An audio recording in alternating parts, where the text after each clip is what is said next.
all mysteries and all knowledge, and though I have all faith, so that I could remove mountains and have not charity, I am nothing. And though I bestow all my goods to feed the poor, and though I give my body to be burned, and have not charity, it profiteth me nothing. Okay. Before we even get into these first three verses, let me just set the context for us a little bit, right? So here we are in Corinthians 13, and the book of Corinthians was written by Paul to the Corinthian church. Now, if any of you know, Corinthian is a city within the Roman Empire, and it was really known for its immorality. You think about it, it was done in Corinth, right? So think about, what are some of the cities that you would think about of just, you'd go to if you just want to have a great time, and, Vegas, right? Vegas. Or you probably go down to New Orleans, and everything that stays in Vegas, you do in Vegas, stays in Vegas, right? Because it's just, drinking, gambling, girls, you name it, it's there. And so this is what was happening in this city, right? And Paul actually spent months, 18 months in Corinth trying to set up the church. And people criticized him because they felt that there was no way in which a church could have been set up successfully in Corinth.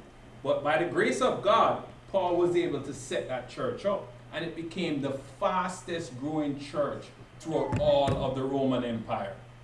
All right, 3 years after, Paul then pens this letter to the church in Corinth. And one of the reasons why he pens this letter is because the church started reverting to what Corinth became famous for: division, sin, sexuality, issues of sexuality.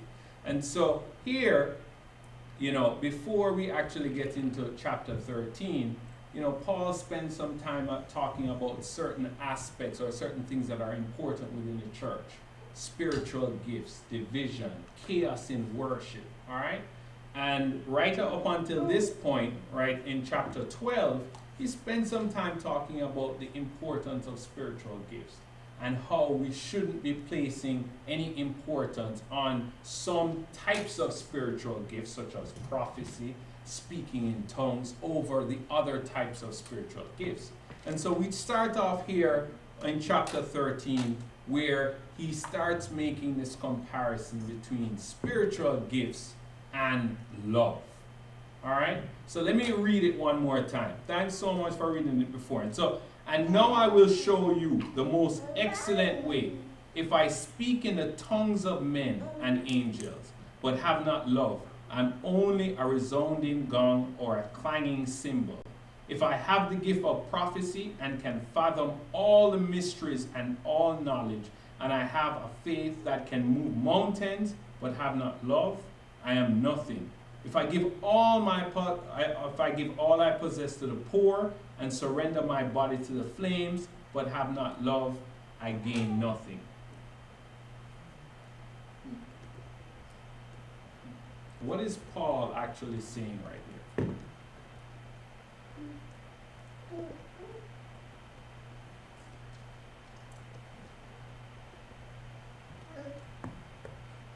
And don't be shy. It's only like about 8 of us in here today. Nobody's watching. We can just talk freely, and we can just have a really good time in the Word. Alright? So don't feel conscious. Just whatever comes to mind, just raise it. What is Paul saying to us right here? But if your heart is not right, it doesn't matter what you do. You have to be able to love and have a good heart. It doesn't mean anything if you're not doing it out of the kindness, out of love. Okay. All right. Anybody else? I think verse 2 says a lot. He said we can do all these things. Mm-hmm. He want to do all, so many other things and perform all these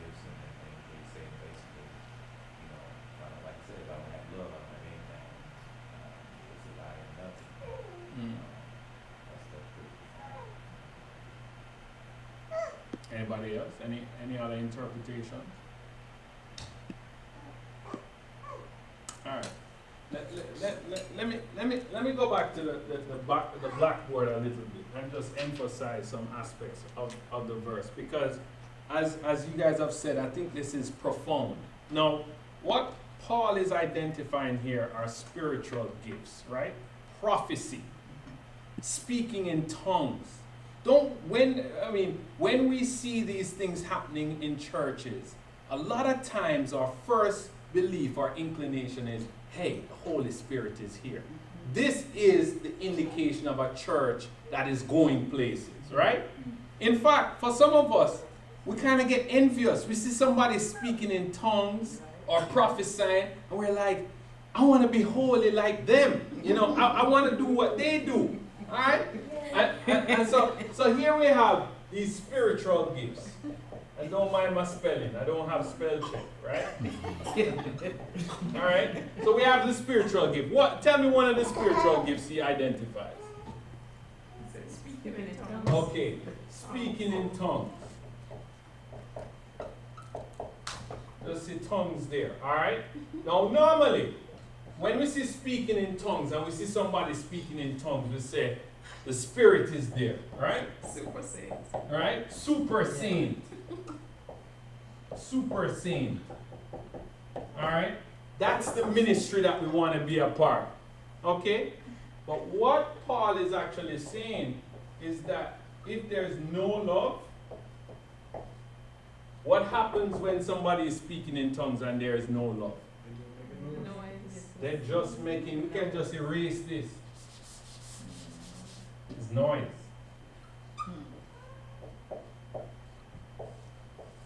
Noise.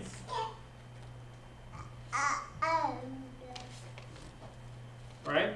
Now, a lot of times we believe that this gift is something that God has given. And it's true. This is something that God has gifted to someone. And that makes that person stand out.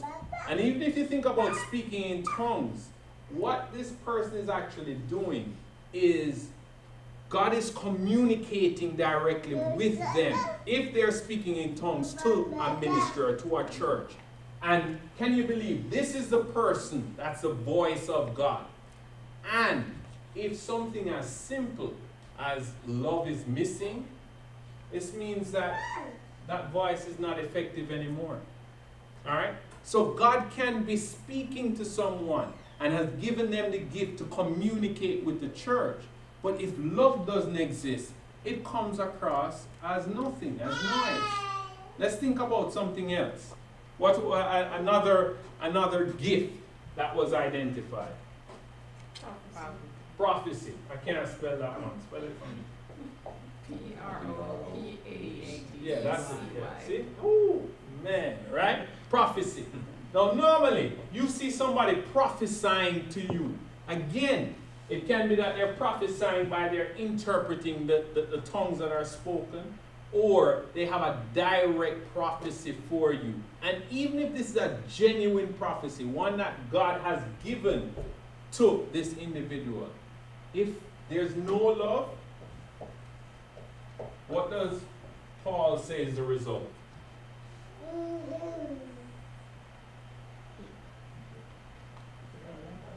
You're nothing. Nothing. For you are nothing. I mean, the last one, you know, that they mentioned, if you have, and he's grouped together a few of them. He says, what? If you have prophecy, if you have knowledge, if you have faith, and what's the third one? And if you have understanding and no love, he still says that you're nothing. Right? And so what Paul is really trying to say to us is that even if we possess these spiritual gifts, and we're not sowing love and placing importance on love itself, that we're not going to be effective. Now this should come as a shocker for all of us. Because a lot of times when we're in church, we're really grasping and really yearning after the manifestation of these spiritual gifts. But they might mean nothing if we don't accompany them or try to pursue love at the same time. And so overall, I think Paul is trying to say that we really can't mature as Christians unless we put a focus on love. Anybody wants to make any comments about that so far? I know we're supposed to love.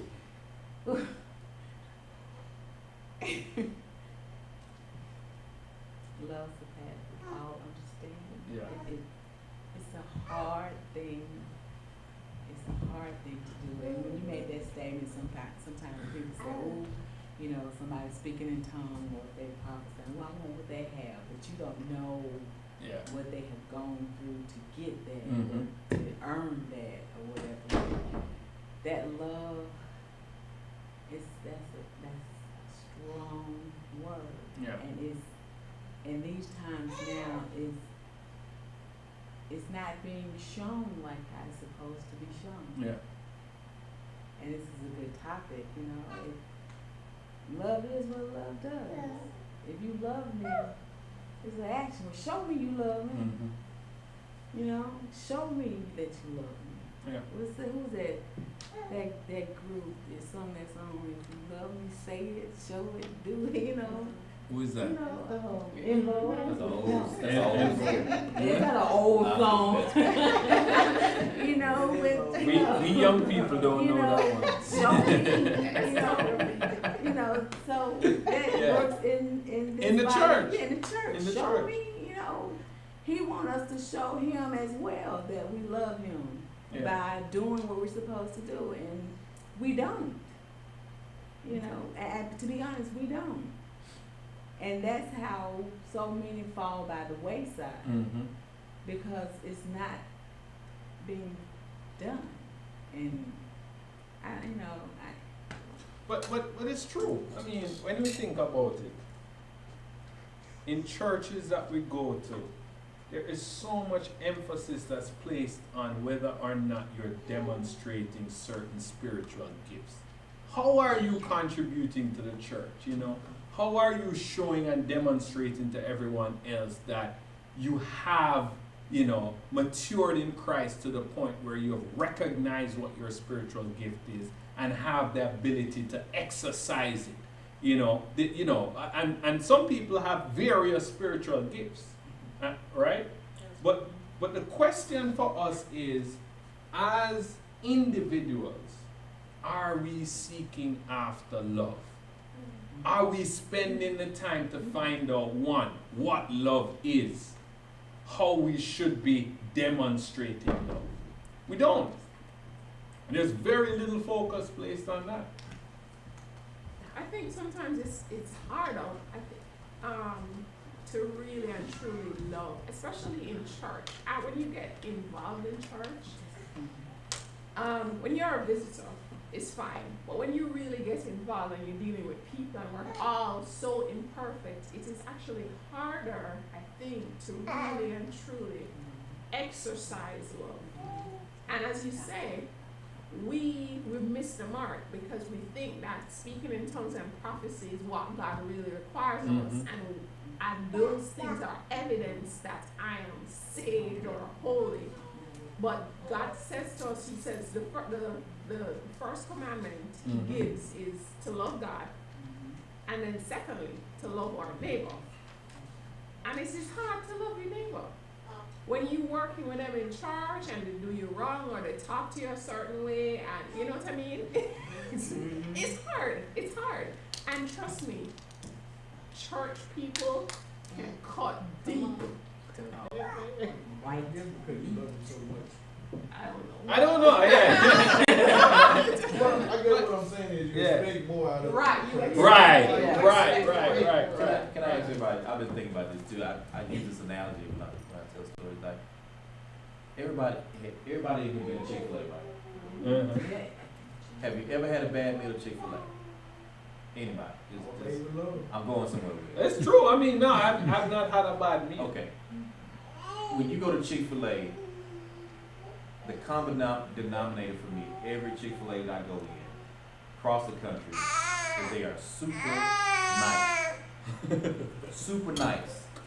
And you know what? It is I think, I'm going to bring it back to church. If you want to work at Chick-fil-A, you got to be a nice person. They don't even fool with you. Or you gotta fake being nice. Yeah, you can't fake being nice. They Yeah. are genuinely nice. When they're serving you. I think even to each other. I mean, they're so courteous. Yeah. It's just like I said, all business on you have to be nice. To be there. And when you get to church, and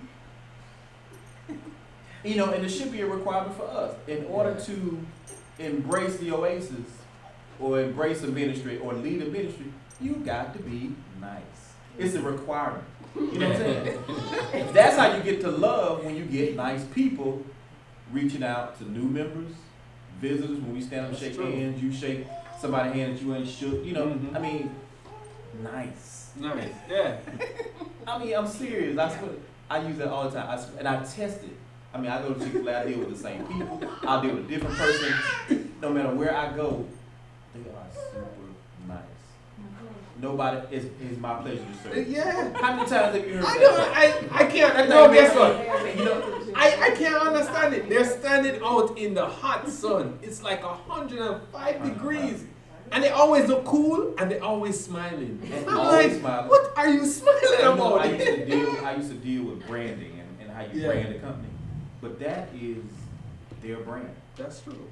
They are super nice. Do y'all remember How do I'm they gonna close on cultivate this that note. though? Do you remember like years ago when Chick-fil-A was on fire about some type of religious thing? Or Yeah. something?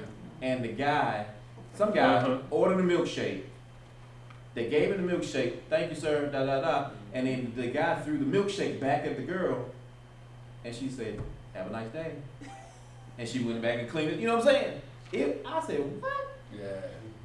I mean, that's think about us as Christians. Yeah. If I just walk up and pop you on the head, you can be like, "Wow, I still love you." No, we might have some word.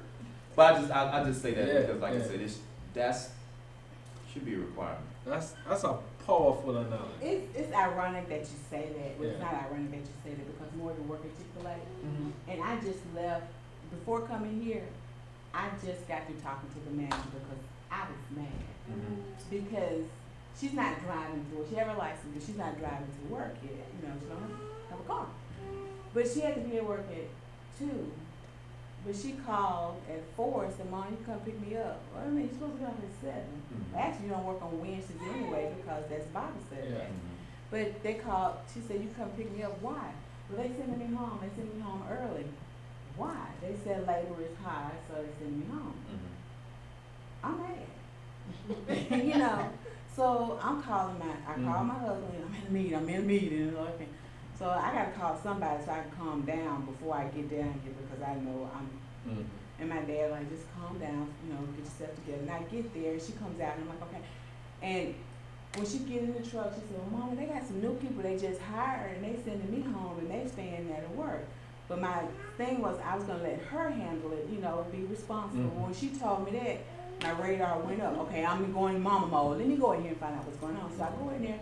Then I had to think this is a Christian-based organization. I need to go in here and be civilized and talk with some sense.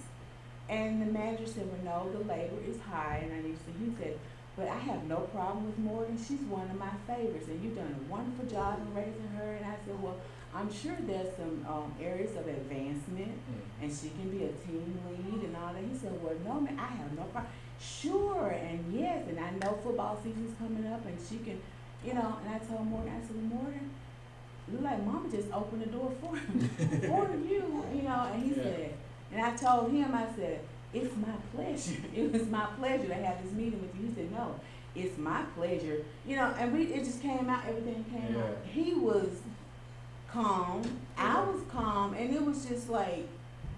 But he seemed genuinely interested in learning from you. Right. And Yeah. And I'm like.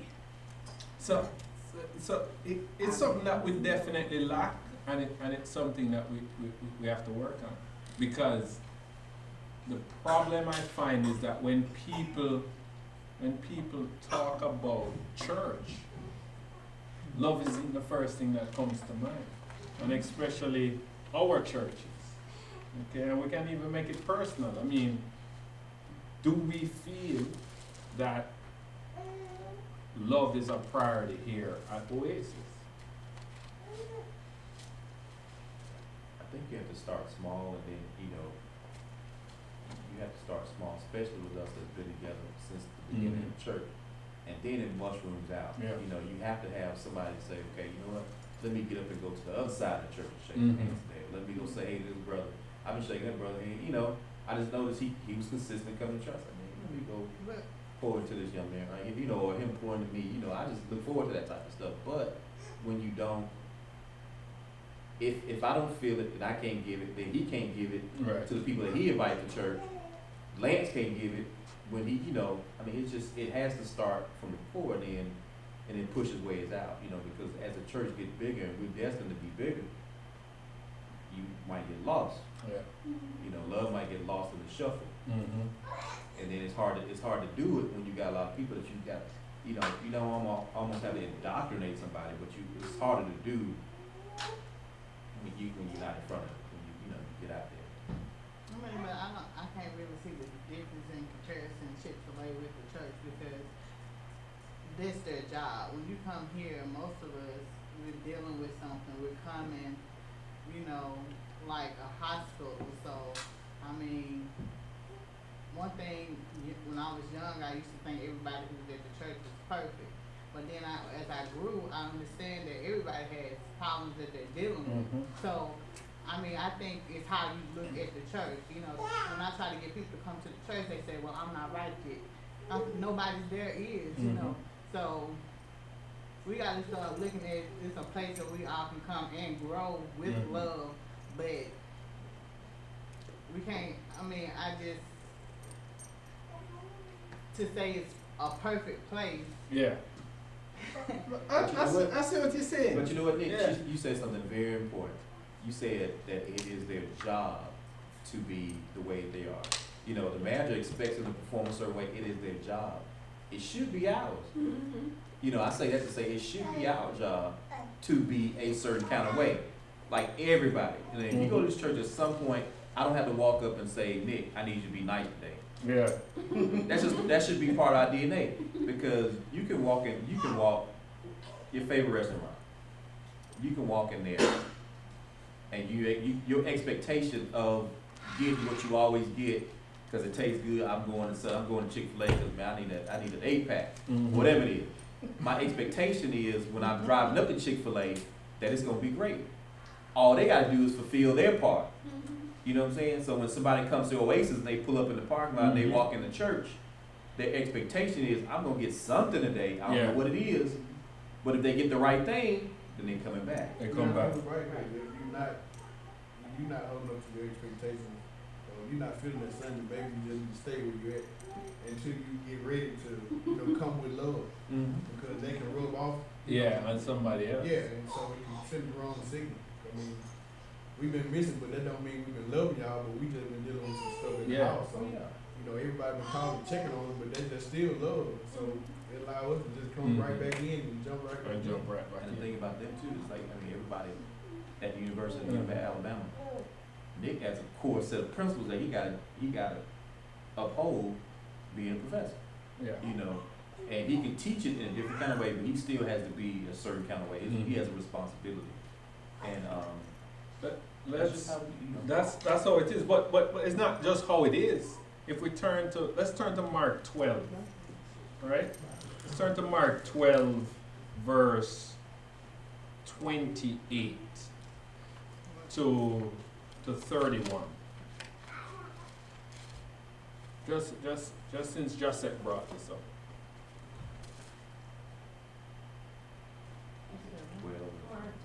Mark 12, 28 to 31. Somebody wants to just read those 4 verses.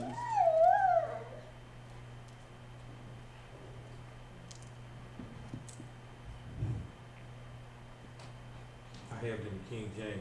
Yeah, man. And one of the scribes came, and having heard them reasoning together, and perceiving that he had answered them well, asked him, which is the first commandment of all? And Jesus answered him, the first of all of the commandments is, Hear, O Israel, the Lord our God is one Lord, and thou shalt love thy God with all thy heart, and with all thy soul, and with all thy mind, and with all thy strength. This is the first commandment. Read 31. 31, yeah. And the second is like, namely this, thou shalt love thy neighbor as thyself. There is none other commandment greater than these. Okay. So we have to realize that God has said that the first commandment is to love Him with all our mind, heart, and soul. And the second commandment is that we should love one another. And there's nothing else as Christians that's greater than these two commandments. And so it probably means that as Christians, a part of our job description should be to love. Yeah, as our boss just The said. boss said, And hey, then love each other. let me write down the rules. Love me, love everybody else. Right? I mean, there are other rules that follow. And so, it just emphasizes what Paul was talking about to the church in Corinth. All right? Let's move a little bit. Let's look at read through verses 4 through 7. Okay? Anybody want to read through for us? Yeah, Corinthians, sorry, my apologies. Let's go back to Corinthians 13 and read through verses 4 through 7. Charity suffereth long, and is kind. Charity envieth not. Charity vaunteth not itself, is not puffed up, doth not behave itself unseemly, seeketh not her own, is not easily provoked, thinketh no evil, rejoiceth not in iniquity, but rejoiceth in the truth, beareth all things, believeth all things, hopeth all things, endureth all things. All right. Let me just read that again in the NIV version. All right. Love is patient. Love is kind. It does not envy. It does not boast. It is not proud. It is not rude. It is not self-seeking. It is not easily angered. It keeps no record of wrongs. Love does not delight in evil, but rejoices with the truth. It always protects, always trusts, always hopes, and always perseveres. So, Paul is brilliant. Not only does Paul say that love is more important than any spiritual gift that you can have, but he then goes on to tell us what love is and what it's not. And for me, as somebody who is married, this is a long list. This is a long list. I mean, I could start with the first one. I'm probably, I would have to question whether or not I love my wife. Patient. No, I think that's her own. Yeah. But it just, it just goes to show how hard, really demonstrating love is. So what I want us to do, and we can change things up because, it's a smaller group. What I want us to do is to take a close look at this list, all right? I'll give everybody a little sheet. Yeah, you can just pass them over. And if you need something to write. Nick, am I gonna have to pay tuition for this? Nah. You're good. Tuition went up. It's free. It's on the house. It's on the house. I'm just making sure. Yeah, man, I have pencils. Yeah. I need to get a scholarship. So, oh, you have two right there. You have enough paper? Yeah, so what I want you to do, take a look at this list. There are 11. There are 11 attributes that are associated with love. Right? And here I want us to recognize that when Paul is talking about love, he isn't talking about love between couples, right? He's talking about love towards members of the church and also love towards God. But let's focus on members of the church. And I want you to write down 2 things on this list that you think you do very well at, okay?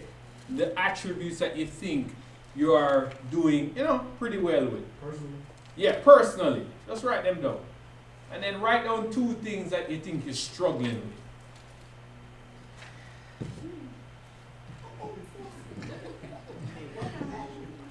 No, so look at the attributes associated with. I can write down some of them. Verses 4 through 7. So he highlights 11 of them. So we're going through Corinthians 13 and looking through verses 4 through 7.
Everybody finished?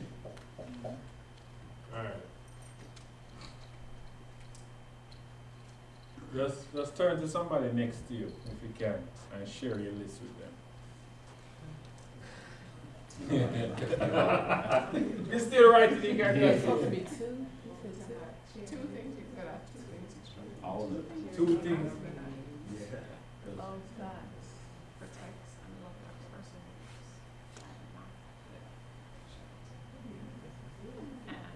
I keep on yes, girl. Yes. I'm working. Sometimes I feel like I should. Well, I think that they really love it.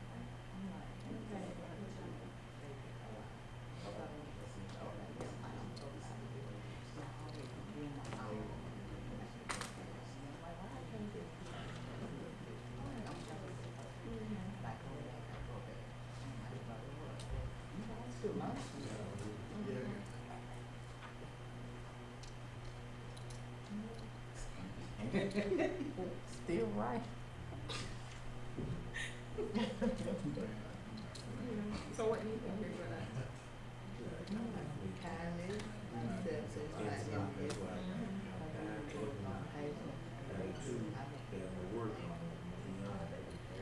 And the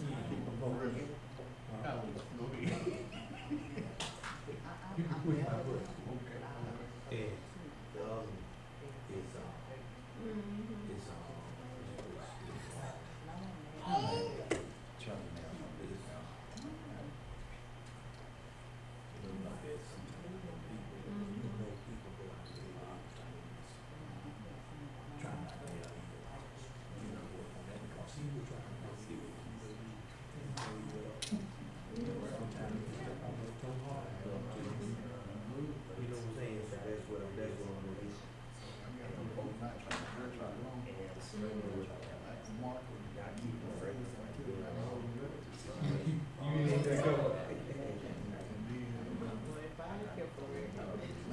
We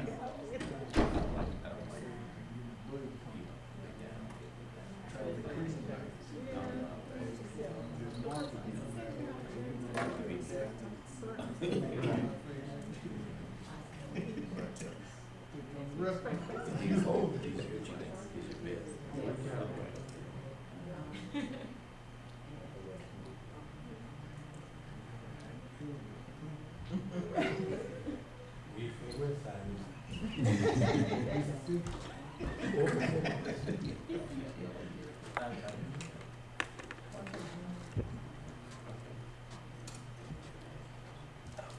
All right. So I hope you realize. I mean, you know what? Let me not even assume.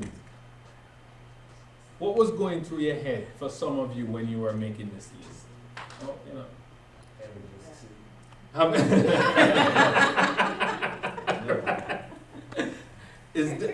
For which one? The one you're struggling with? Okay. All right. Anybody else? You know, what was going through your head when you're making this list? It's something that I ain't really thought about. It just happened. You know, like, Yeah. for me, hold a record, I shouldn't hold record for somebody talking crazy to me. But I should still show love in the midst of, them feeling like they feeling it at the time being. Yeah. I ain't not easily, so my wife, she didn't tell you, I kind of got a hot head, but I can calm down a whole lot. But I'm very kind though, on the other side.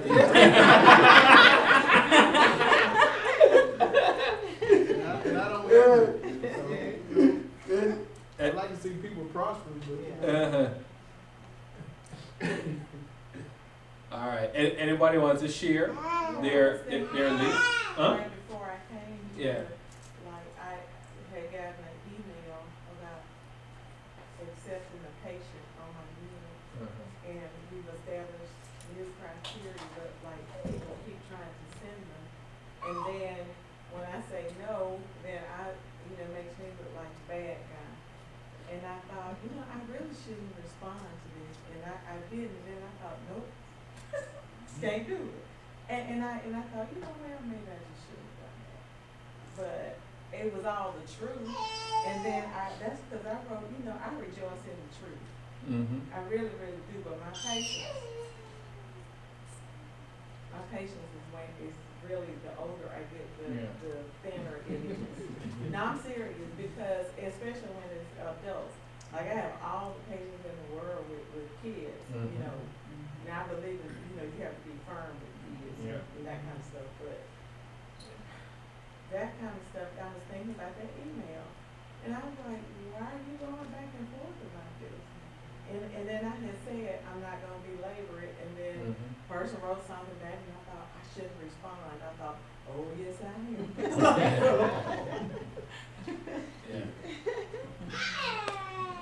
And anybody else? Well, I mean, for me, I can get easily angered. And I'm much better now. Yeah. No, I can get easily angered. I'm much better now. I have a problem with kindness when, in terms of, well, I'll be frank. Sharing my food. I ain't sharing my food. I don't share. I don't even share my food with no one. Nah. If you want your food, you get your own food. But I don't really consider that a problem, because I'm kind in other ways. But one thing I don't, and I probably shared with this group already, is that I find it hard, like if somebody is on the street, homeless, I find it hard to give money to a homeless man. I can give to a homeless woman, I can give to a homeless child, but a homeless man, I can't do it. I can't do the women because they got a constant right here. And trust me, it is something that, God has just tried to really work with me on this issue, And so I had to take a real look at this list as well. Yeah. It's funny you bring it up because oftentimes when you travel, just even around the city, like at the when you get off and you see people holding signs and you see them, I used to kind of pass a few people. I would give every now and again. But one day it was just something that was saying, you know, I was talking to me, and he was saying, I'm watching you, I'm looking at you.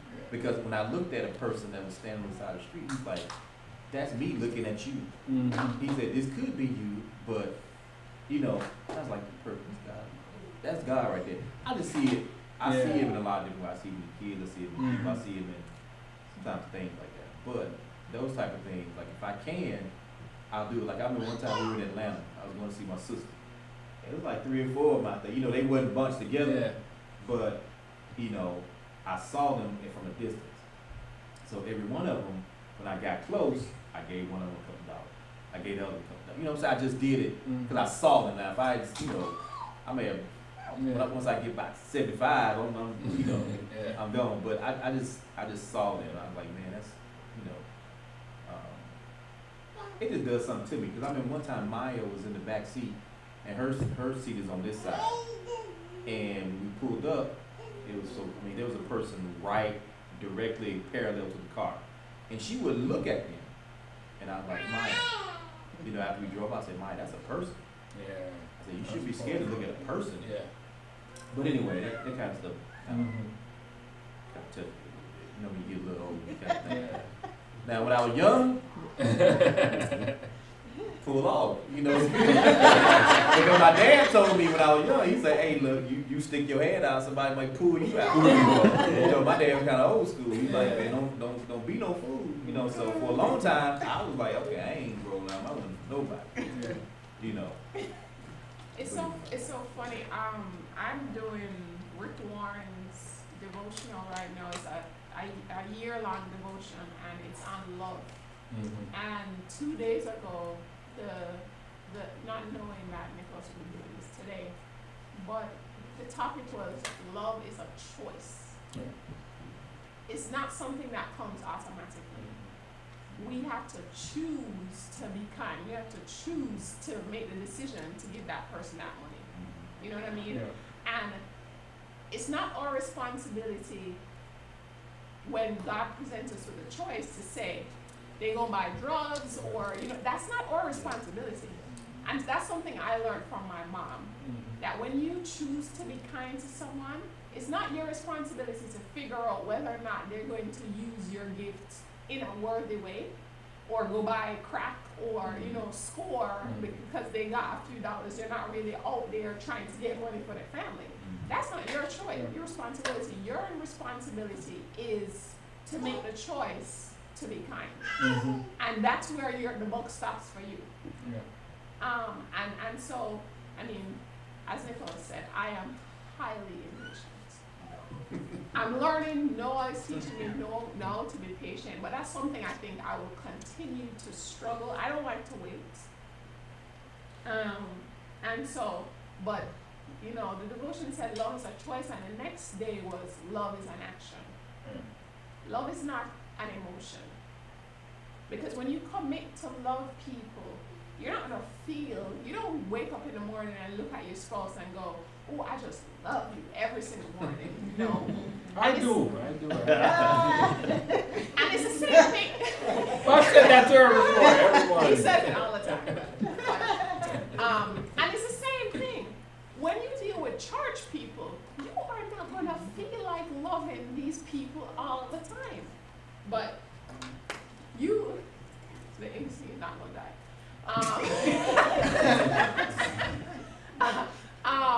But because love is an action, the devotion said love is not an emotion, love is action. Because you can talk and say you love people, and that's just lip service, but what are you going to do about it? And so, I mean, it's hard to make, it's hard to make the choice, but it's even harder to follow through with. And sometimes you have to fake it even when you don't feel it. Because the feelings will come, because love is not, commitment to love isn't a feeling. So sometimes you're going to feel like all good about it, and then sometimes you're going to be like, I should have just punched that person in the face. But, True, yeah, but because God commands me to love, and it's as Walt points out, it's our job to love. It's a requirement to love. I'm gonna act lovingly even when I don't feel that way. All right. Good point. Let's move to the next section of the chapter, all right? And I'll just read it just so that we can finish off in the next 5 minutes or so. So starting off with verse 8, okay? Paul says, love never fails, but where there are prophecies, they will cease. Where there are tongues, they will be stilled. Where there is knowledge, it will pass away. For we know in part and we prophesy in part. But when perfection comes, the imperfect disappears.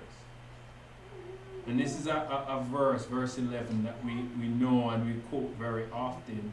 When I was a child, I talked like a child. I thought like a child. I reasoned like a child. When I became a man, I put childish ways behind me. Now we see but a poor reflection as in a mirror. Then we shall see face to face.